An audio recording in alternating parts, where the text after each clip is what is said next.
Both guys have been available to us. We've gotten some awesome contributions from Jaylen, and it's reasonable to expect that to continue.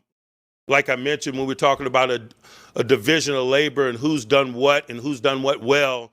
I mean, like, we can go back and forth about what, like, we got 2 games left. We're trying to win these next games. Either way, we're trying to win these next 2 games, no matter what happens. And then, you know what I mean, if we don't make the playoffs, then, I mean, we can go in and honestly say that we played our best every game and not try to lose. Like, that's just not us. Jaylen Warren, the Mighty Mouse, I like to call him, because that dude, low to the ground and as explosive as I don't know what. Well, the key wasn't for me, really. It was just for all of us. We knew, us running backs knew what we had to do to win the game. And boy, did they do what they had to do to win the game. What's going on, everybody? Welcome back to another film session. I'm Daniel. This is State of the Steelers. Today, we're going to be breaking down the running game for the Pittsburgh Steelers, specifically Jaylen Warren and Najee Harris. One of the reasons why the Pittsburgh Steelers were victorious this past Saturday was because of the running game. So today, we're going to react and look at a couple of the running plays and what made those plays work. This first one's going to be Jaylen Warren. And what's going to end up happening on this play here is Deontay Johnson is going to go in motion across, and there's going to be a pitch out to the right to Jaylen Warren. However, one of the defensive backs from Seattle is going to crash in on this play, and this is going to be all on pure talent and skill from Jaylen Warren to get around and make some positive yards out of this. I think he gets a first down. Spins, stiff arms the guy, gets to the first down. Again, all on pure talent and skill. On this next play here, this is going to be a draw play. Mason Rudolph has been throwing the ball pretty well, outside the numbers, down the field. Last week against the Cincinnati Bengals, they put that on tape. The Seattle Seahawks weren't going to allow the Pittsburgh Steelers to beat them over the top, even though there was a couple of passes there. It obviously wasn't the same game through the air as it was against Cincinnati. It didn't need to be, especially when you have a running attack like this. But on this play here, because of the threat to throw the ball, the draw play works perfectly. You're going to have your center, Mason Cole, and Isaac Seumalo, who I thought played a fantastic game this week, allow their guys to fall behind and basically kind of push them out of the play. You're going to have James Daniels and Pat Freiermuth come up to the second level and get those inside linebackers. Pat Freiermuth, who's had a problem with blocking in the past, or in this past season especially, has no problem with Devin Bush, as you can see at the top left part of your screen. So this becomes a one-on-one situation for Jaylen Warren and a first down. This play here is just going to be a pitch to the outside. And just check out Najee's vision. That's been something that has been criticized about Najee Harris here of recent, last couple of years or so, is that his vision isn't quite there. Well, on this play here, as you can see, there's a lot of traffic going out there right in front of him. You have number 30, crashing out and basically containing the outside. You have the inside linebacker number 55 for the Seattle Seahawks also crashing in on the right side. You do have this small wall right there where Najee can kind of go up and get some yards, and that's, in fact, what he's going to do on this play. He uses his vision to get himself out of problems, and it's a good run. It's another first down for the Pittsburgh Steelers. But when it comes to vision, I think that Jaylen Warren kind of has that. On this play here, what you're going to see is Dan Moore assist Pat Freiermuth here on the left part of the screen, and then he's going to move up to the second level. You have the lane right here between Isaac Seumalo, Pat Freiermuth, and Dan Moore. And what Dan Moore is going to do is he's going to cross over and completely annihilate Devin Bush, opening this wide open for Jaylen Warren. And he's gone for the touchdown.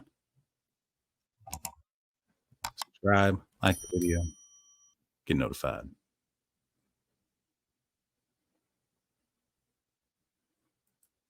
This is going to be a counter play for Jaylen Warren.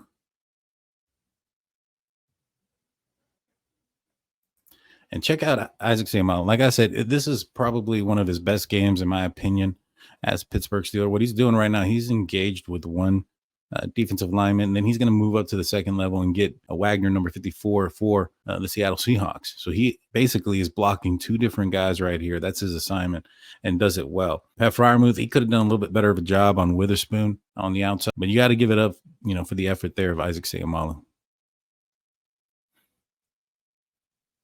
And then just watch this run. I mean, I'm going to rewind this so we can enjoy Jaylen Warren just running over people.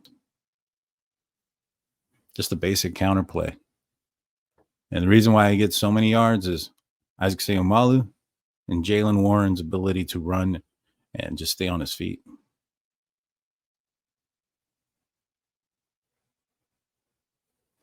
Can't get better than that. This is another example of Isaac Seumalo doing some pretty impressive stuff at the left guard position.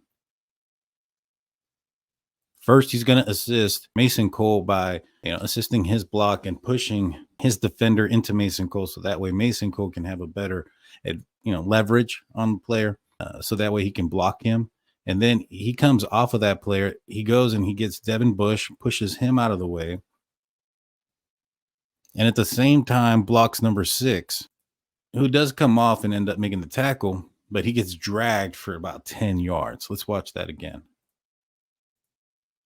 And keep your eye on Isaac Seumalo. He's going to assist Mason Cole, then go up, hit the linebacker, and at the same time slows down the safety where he's at a disadvantage to try to tackle Najee Harris, and Najee just drags him for a few yards. We'll just watch the play and enjoy this. Yeah, there's the vision. There's the cutback. That is slowed down, by the way. A lot of these are slowed down at the point of either contact or when somebody makes someone miss. Good stuff from Najee Harris. Now, this is just will and determination by Najee. Let's go back a little bit. This is the touchdown run. He's just not going to go down. His first contact, let's see where that's at. First touch right there, right around the line of scrimmage. That's about the 8-yard line, maybe 9 is where he's at. His hand goes down at the 7-yard line. Again at the 3 and at the 2. And just kind of fights his way into the end zone. Watch this. Touchdown. Good stuff from Najee Harris. Like I said, this was a game by Najee Harris and Jaylen Warren. They both excelled tremendously in this game. And it made Mason Rudolph's job a lot easier, to be honest with you. I mean, it made the throws down the field easier. And, because Mason Rudolph was throwing the ball deep last time, and because the Steelers were able to run the ball, the Seattle defense was overreacting to deep passes and to the run, left a lot of stuff in the intermediate area open. It's a pick your poison type of offense now. It's impressive. This first down here, though, is going to be on Jaylen Warren. Blocking is all right. Mason Cole kind of lets it up. If Mason Cole can stick to his guy, this ends up going for quite a bit more. This is just an outside run.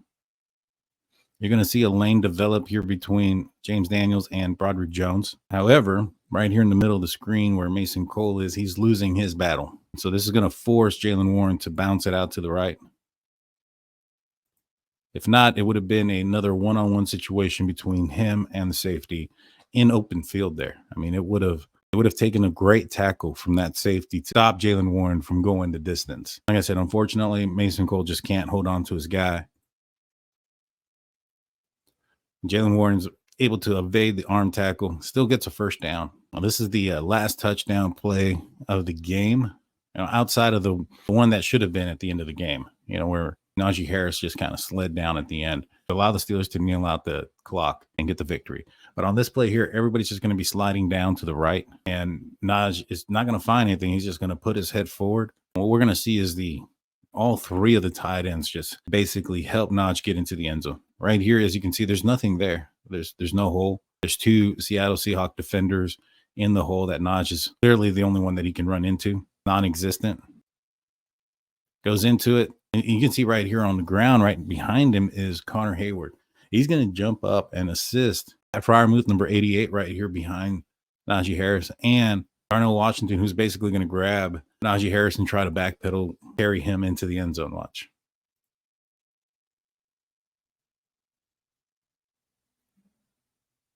And together, the offensive line and the tight ends get Najee Harris into the end zone.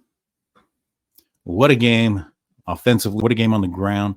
The Pittsburgh Steelers established dominance early. In my opinion, they controlled the trenches both on the offense and defensive side. Having another 200-plus yard rushing day kind of tells you everything you need to know about where this offense is and where they're going and the identity of the Pittsburgh Steelers offense. Now that they have a quarterback that can be a game manager for the Pittsburgh Steelers offense, they can get into the playoffs. I think they can do some damage. Hit that like and subscribe button, ring that notification bell. if you haven't done so yet. That way you're notified of all of our content. With that being said, I'm out of here, guys. See you after the game. Peace.